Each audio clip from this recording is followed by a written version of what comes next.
Alright guys, so I just got finished changing the air filter on the C7. I'm just going to walk you through how I did it. Everything is already back together. I don't have a walkthrough for you, but I'm just going to tell you how I did it. So we're here with me and Chandra.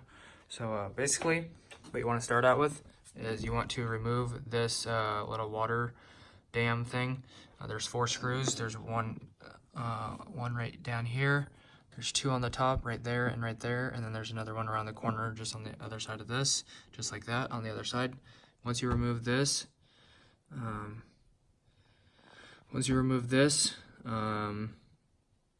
that's out of the way. And then there's 3 things you want to remove or unclip. So you got this clip right here for the intake or whatever, and then there's another hose right here.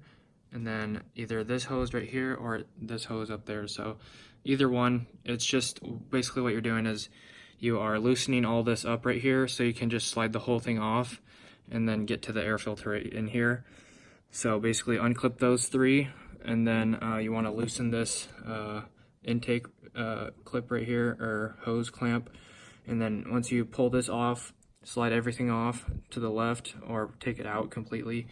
And then you want to take, I think it was a T25 or T26, whatever the number was, Torx bit right here on these 2 screws right here. Can't really see that, sorry, this is a really crappy video. One right here and another one right here. And then there's 2 clips on the bottom, which are really a big pain. If you can see them right, I can't, where's my finger at? Right in here, there's these 2 clips right here that you have to basically, you have to pull up on it to get it out. It's really big pain. Just basically lift up one side and then lift up the other side. Kind of did this with my dad, so it's kind of a 2-person thing, but if you get it figured out, then more power to you. So once you take this out, you just slide this off. Once you take the screws out, you slide all that off, like I said, to the left. Take out the air filter. The old one is currently gone, but basically take out the old one. You can see if there's any dirt inside of this housing right here. Stick the new one in, and then getting this back on is another pain. Trying to get those back in the clips, just because this is kind of this coolant line right here is just kind of in the way, but also you kind of have to take this whole housing right here and kind of bend it down and then wedge it in and then bend it up level.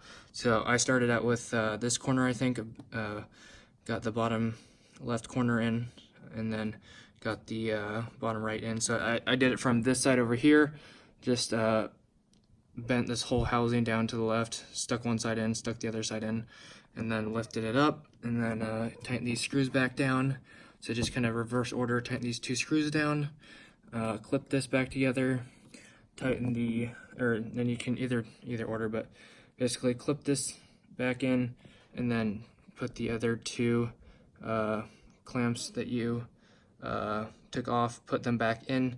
Basically reverse the order, and obviously double check that these are going to stay on, and it kind of has like a fail safe. I never took these off, my dad figured it out, but basically you push in on it and lift it off, and if you know that it's not done right, basically it just comes right off. So if you can't pull it off, then you know you did it right, and that's on those 2 right there, or that one if you choose that one instead of that one. And then you want to retighten this hose clamp back up, make sure you have it on the points. You got one spot right here, there's another spot right here, and then there's another spot on the other side. I'll show you that. And then basically just put the weatherproof thing back in, 4 screws, and then you're done. So it's a lot easier said than done. It didn't take too long. It was just kind of figuring out for the first time, because I've never done this before. This is the first time changing it after like 43 months, so whatever that is. So anyways, there's the other one right here. It kind of just has like a little bump out, and then on the bottom I don't think there is one. There's just like a stopper, because it's freaking me out for a second that there was one on the bottom, but basically it's all good, and then you're done. So hopefully this video helped you. I followed a tutorial online. It was kind of a guy talking, and then some work, and then some guy talking. So kind of just, once I saw the 3 steps or whatever, I just went for it. So hopefully this helps you out, guys, and try to keep it short and sweet, and that should do it. If you enjoyed, helped you out, leave a comment or a like, subscribe, and see you guys back here for more electrical videos and more Corvette content. So thanks for watching, guys. God bless, and I will see you next time. Peace out. And one more thing, if you're still watching at the end of the video, make sure to watch out for hot parts if you just got back from a drive or whatever, and you're sticking your hand inside and trying to unclip stuff. You can get burned.